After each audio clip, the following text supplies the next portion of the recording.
What's up guys, I'm Mr. Pine-Sized Ninja and welcome back to another Call of Duty Zombies Top 5. If you're new here, remember to hit that subscribe button so you never miss out on any of my new videos. Last time we did the top 5 Black Ops 3 zombie maps. And if you want to check that out, link is in the description. Today, we are doing the top 5 zombie maps of all time.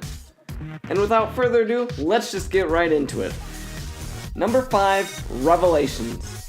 So I know this one's going to be a little controversial just because how the Easter egg ended, but this is still a whole lot of fun to play. I love all the different maps that they kind of incorporated into this map. They took pretty much all the best elements of those maps and put it into this one, like the music, just the whole gameplay style of it. And I really like how you can use the portals in Knocked or use the 115 space jumpers. I don't know if they're actually called the 115 space jumpers. I'm just going to call them that because I don't know what they're actually called. And I really like how you can use both of those to jump around between maps. This map also allows you to upgrade the Apothecary Servant, which is awesome. We haven't been able to do that since the beginning of Black Ops 3 with Shadows of Evil. Another thing that this map does right is the ability to have more than 4 perks without using a gobblegum. And that, you can go into the Eisendrache part of the map and wall run, which is really fun. And what kind of really makes this map good is the gameplay. On this map you can train, you can camp. You can also play this map however you want. You don't have to do just one thing. It's open enough where you can train. You have areas where you can sit and camp with really good guns. And sure, the Easter egg was kind of lackluster, but overall, you can't deny that this was a fun map to play. Number 4, Therese, aka The Giant. So this map is liked so much by the zombies community that Treyarch had to make it for 3 different games. If that right there doesn't tell you that this map is a good map, then I don't know what else will. So one of the reasons why people like this map so much is that you could just get right into it and play it. It doesn't take long to set up. It also is a good map if you just want to have a quick, fun game with zombies. But it does have the capabilities for you to go high rounds. It also has a small Easter egg, which honestly it didn't really need a big Easter egg. It works perfectly for the map. It also has the radios to help explain the story. So it didn't really need a huge Easter egg like most of the other maps. Doesn't need one like Origins did. Didn't need it like Revelations should have had. But it was almost perfect for the map. Therese also had one of the coolest wonder weapons of all time in the form of the Wonder Wall. Back then, we didn't really have any wonder weapons besides the ray gun, so there was no thunder gun, nothing.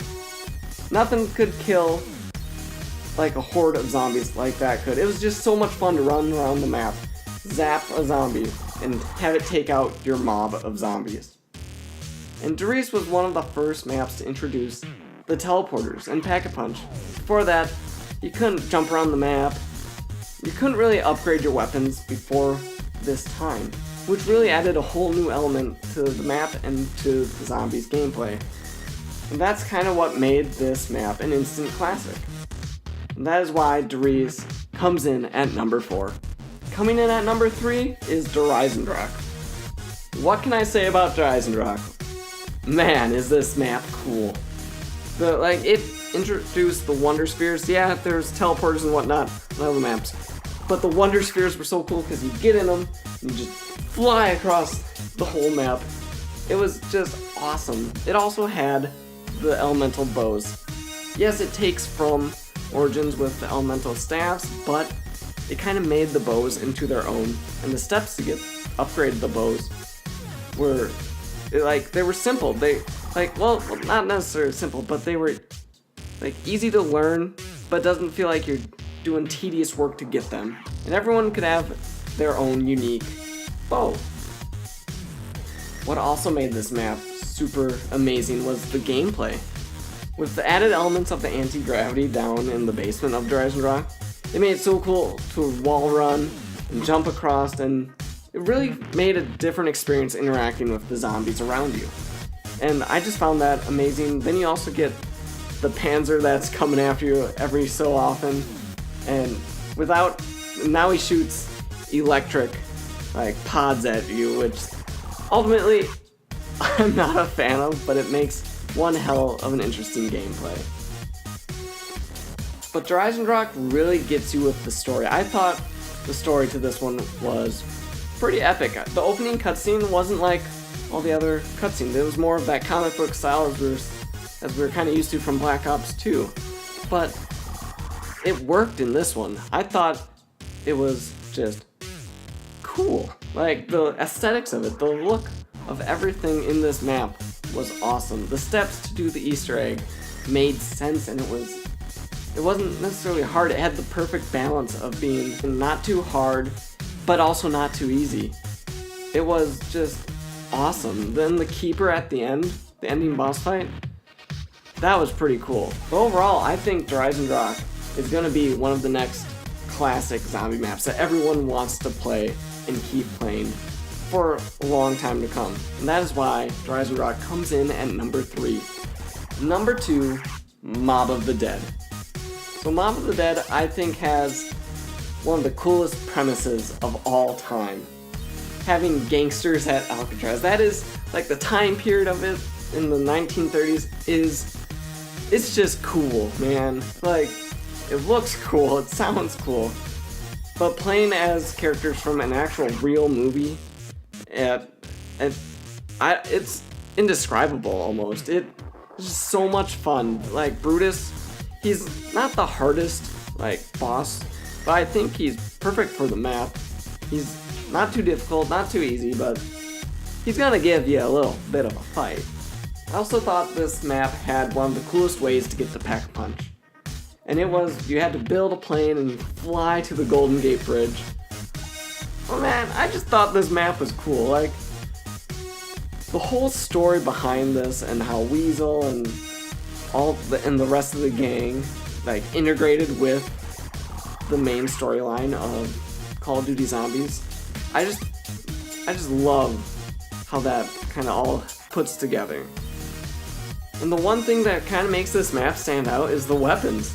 You got the Tommy gun, you got, oh god, what was that pistol? I can't think of the pistol, but anywho. You also get the Blundergat, which I know isn't from that time period, don't be hating on it. But the Blundergat, it's just amazing to shoot that and take out a horde of zombies, and like, that was one of the first customizable wonder weapons that you could have. And it was just simply, they did it so well.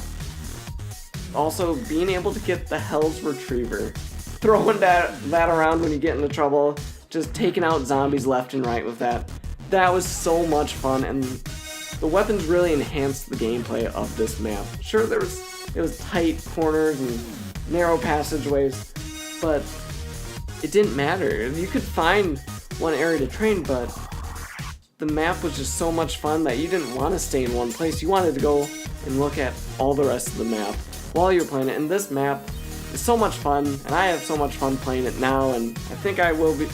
It's just one of my all-time favorite maps. And that is why it comes in at number 2. And now, the number 1 greatest map of Call of Duty Zombies. It's Origins. So this map pretty much set up the storyline for all of Black Ops 3 Zombies. And with its Easter egg, it succeeded tremendously. I love the story of this map, and I just love the overall aesthetics of the map. It looks so cool. The sounds that you hear throughout running through the map, the music that plays, and when you get on that tank, oh man, it is just awesome. And Origins has some of the best wonder weapons ever, and that is with the stabs.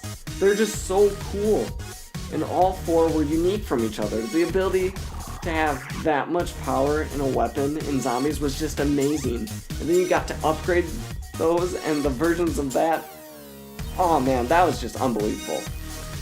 Another great thing about Origins is that it allowed you to have more than 4 perks, and you didn't even have to use gobble guns. And it wasn't as easy like Revelations, where you had to jump around at Eisendrache. It was more complex with how they made you dig up those burial sites with zombie blood. It was just awesome, man.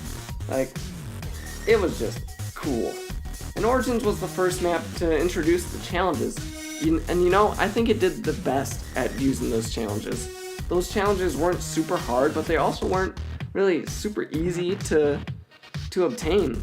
They were kind of at a perfect balance, and this is why I think Origins is the best map in Call of Duty Zombies. So let me know what you think is the best map of Call of Duty Zombies down below, and leave a like if you agreed with this list, and remember to hit that subscribe button to never miss out on another top 5 or any other Zombies content I post. And like always, thanks for watching.